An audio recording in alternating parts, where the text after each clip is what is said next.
ఉంటుంది. ఒకటి, తులసి చెట్టు ఎండిపోకుండా ఇంట్లో ఉండాలి.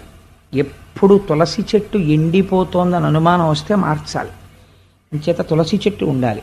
రెండవది, బ్రాహ్మణ సేవ జరుగుతూ ఉండాలి. ప్రయత్నపూర్వకంగా ఎప్పుడో మన ఇంట్లో శుభకార్యం జరుగుతుంది అని కాదు, నైమిత్తికము అని ఏ పౌర్ణమి తిథికో ఏకాదశి తిథికో, లేకపోతే ఇంక మనిషికి పశువుకి ఏమిటండి తేడా?